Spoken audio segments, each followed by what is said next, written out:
Hi, good evening, students. Earlier, we have studied about chapter number 1, chemical reaction and equation.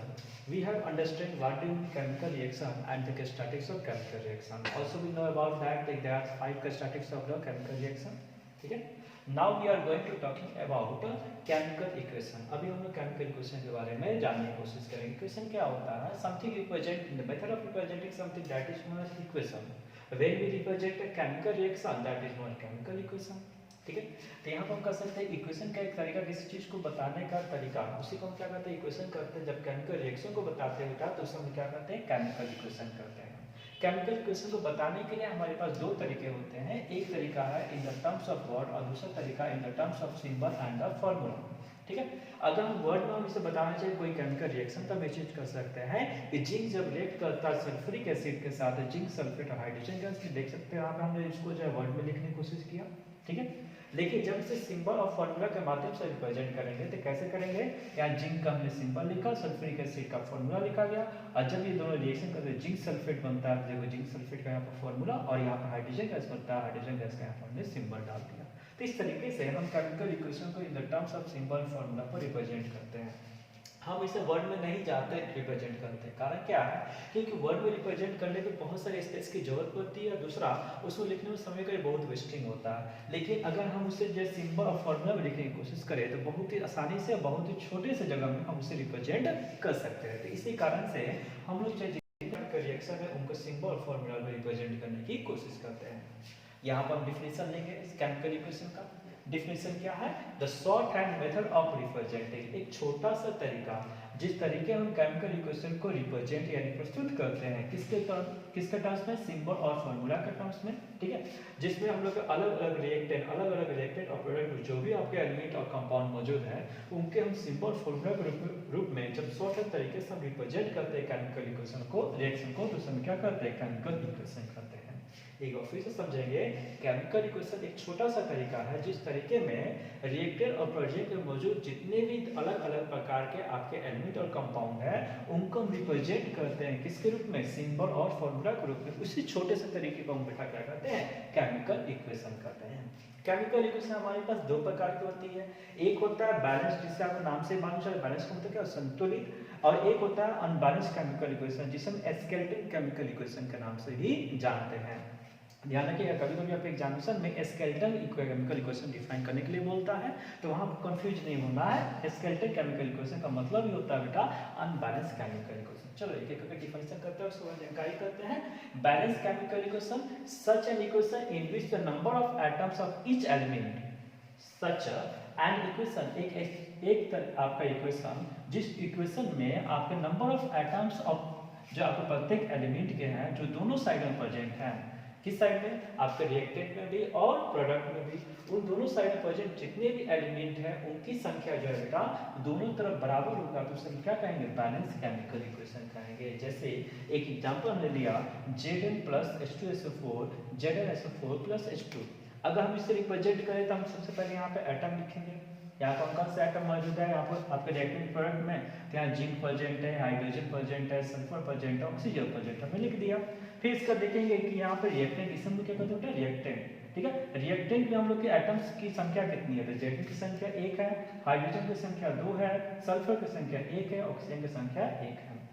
अगर हम product में बात करते हैं तो Zn की संख्या 1 है, देखो हमने 1 लिखा है, सल्फर की संख्या हम लोगों के पास 1 है, सल्फर की संख्या 1 है, ऑक्सीजन की संख्या 4 है, ऑक्सीजन की संख्या 4 है, और हाइड्रोजन की संख्या 2 है.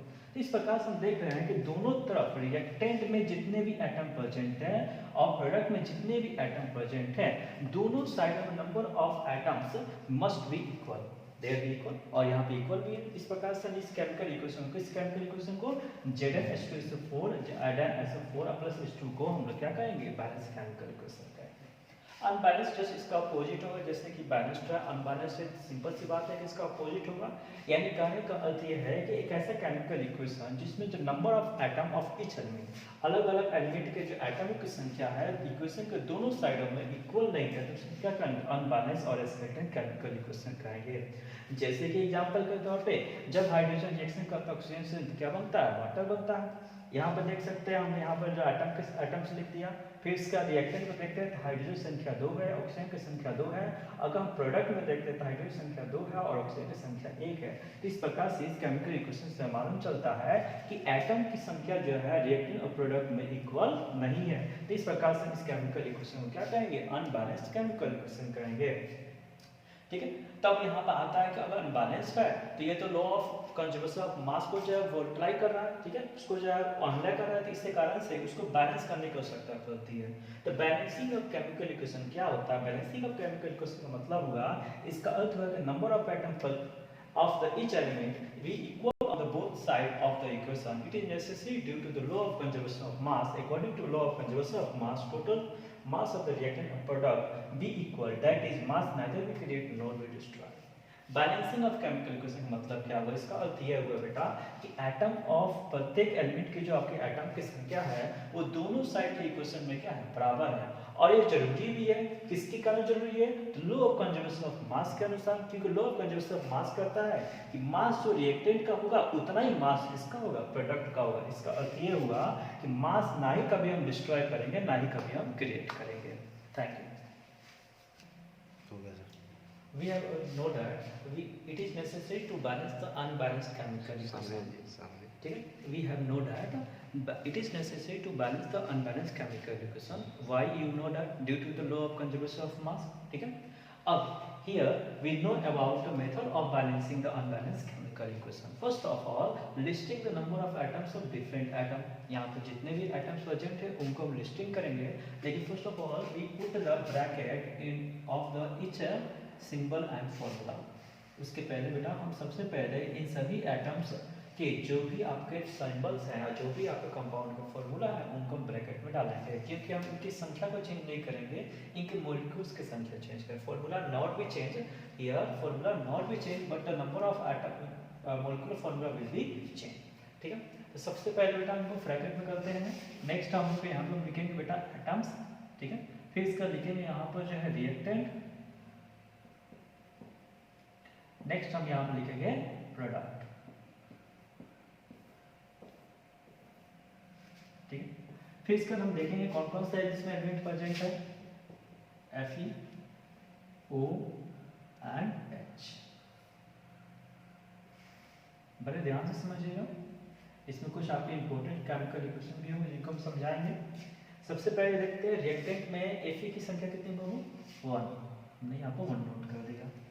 फिर यहाँ पे हाइड्रोजन संख्या कितनी है, 2 नोट कर दिया। ऑक्सीजन की संख्या कितनी है, 1 नोट कर दिया। नेक्स्ट इधर Fe की संख्या 3, O की संख्या 4, फिर इसके H की संख्या 2।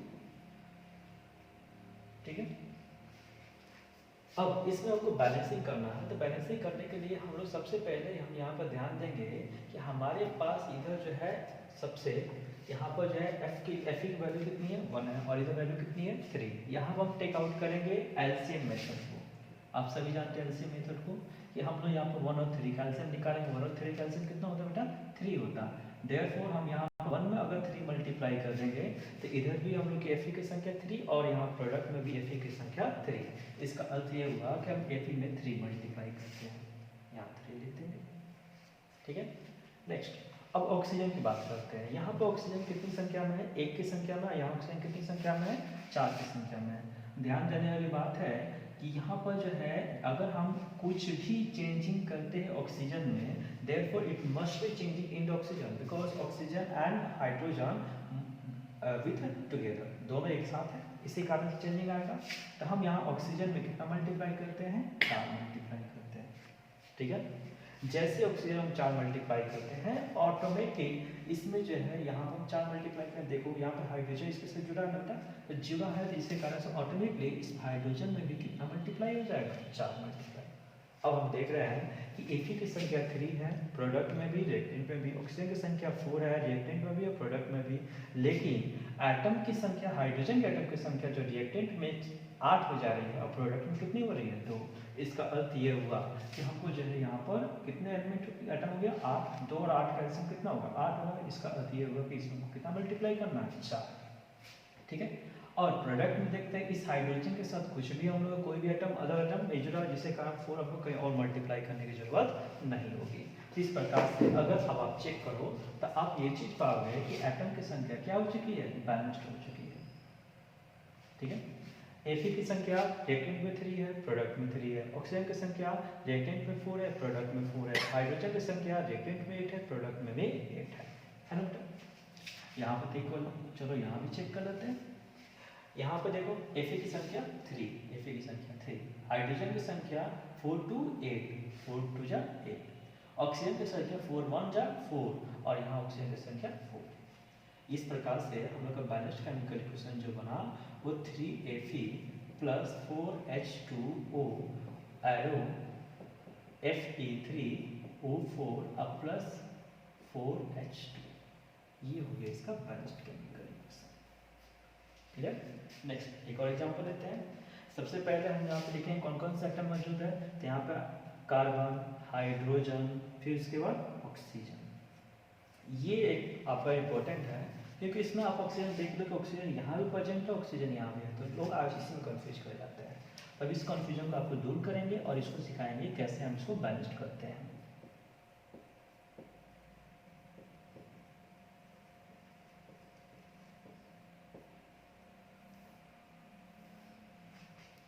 कार्बन की संख्या 1 है, हाइड्रोजन की संख्या 4 है, ऑक्सीजन की संख्या 2 है। यहाँ पर कार्बन की संख्या 1 है, हाइड्रोजन की संख्या 2 है, ऑक्सीजन की संख्या यहाँ देखो आप इसे 2 1 3 मत पढ़ना बेटा, इसको 2, 1 लिखिएगा। ठीक है, कितने लोग जो है कंफ्यूजन में क्या करेंगे, इसको 3 लिखेंगे, जो कि 3 लिखना बिल्कुल गलत है क्योंकि यहाँ पे एटम जो अलग अलग जगह प्रेजेंट है ना वो चीज हो गया। फिर दूसरे स्टेप में क्या करते हैं, इनको ब्रैकेटिंग क्योंकि इनके मॉलिक्यूल फॉर्मूला में हमको कोई चेंजिंग नहीं लेके आनी है। ठीक है, अब चलिए आगे बढ़ते हैं।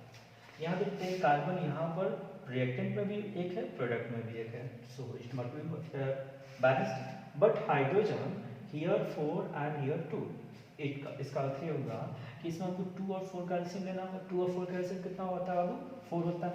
इसका अर्थ ये होगा कि हमको इसमें कितना मल्टीप्लाई करना पड़ेगा, 4। इसका अर्थ ये हुआ कि जहाँ भी हाइड्रोजन 2 की संख्या में है, अगर उसके साथ कोई भी एटम जुड़ा हुआ है तो ऑटोमेटिकली उसमें कितना मल्टीप्लाई हो जाएगा, उसमें मल्टीप्लाई हो जाएगा 4।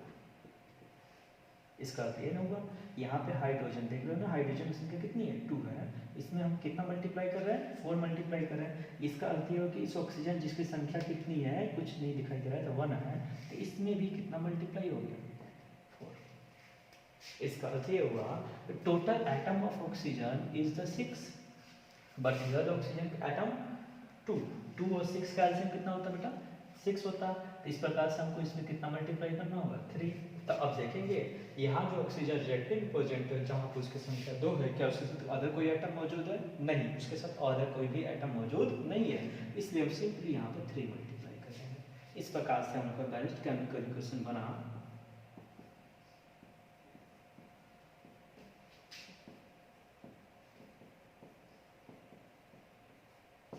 चेक कर सकते हैं, कार्बन की संख्या 1 है, कार्बन की संख्या 1 है, हाइड्रोजन की संख्या 4,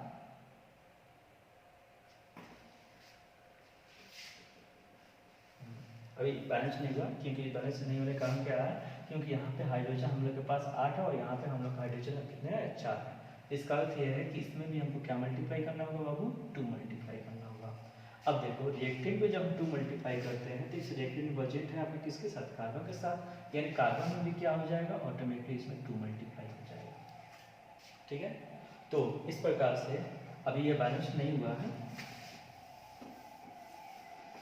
ठीक है, तो अब इस प्रकार से हम देख रहे हैं कि यहाँ पे जो है हम लोग की कार्बन की संख्या कितनी हो चुकी है, तो कार्बन की संख्या हम लोग के पास जो है यहाँ पर 2 हो चुकी है, यहाँ पर कार्बन की संख्या कितनी है, 1 है। इसका अर्थ ये है कि प्रोडक्ट में भी 2 मल्टीप्लाई। अब जहाँ प्रोडक्ट है वहाँ जब 2 मल्टीप्लाई करेंगे तो वहाँ पर ऑक्सीजन ही प्रेजेंट है, तो यानी इसमें भी हम लोग को 2 मल्टीप्लाई करना पड़ेगा। ठीक है, तो यहाँ पे जब हम 2 मल्टीप्लाई करते हैं प्रोडक्ट में ऑक्सीजन के 2 वाली संख्या में, देख रहे हो यहाँ पर है, तो इसमें भी हम क्या मल्टीप्लाई करेंगे, 2, यानी टोटल एटम की संख्या कितनी हो जाएगी, 2 2 जा 4, 4 + 4 कितना हो गया बेटा, 8, यानी हम यहाँ पे कितना मल्टीप्लाई करेंगे,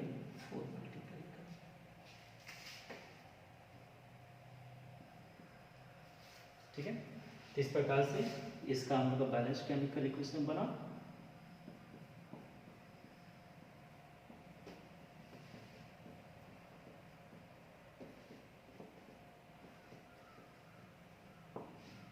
अब चेक करते हैं। कार्बन की संख्या 2, कार्बन की संख्या 2, ऑक्सीजन की संख्या 8, हाइड्रोजन की संख्या 8 और हाइड्रोजन की संख्या यहाँ पर देखो 4 2 जा 8। और हम ऑक्सीजन की बात करें तो ऑक्सीजन की संख्या 4 2 जा 8, यहाँ पे देखो 2 2 जा 4 और 4 1 जा 4, 4 + 4 कितना हो गया 8 हो गया। यानी ये हो गया आपका बैलेंस्ड केमिकल इक्वेशन। ठीक है, सामने आइए। Thank you.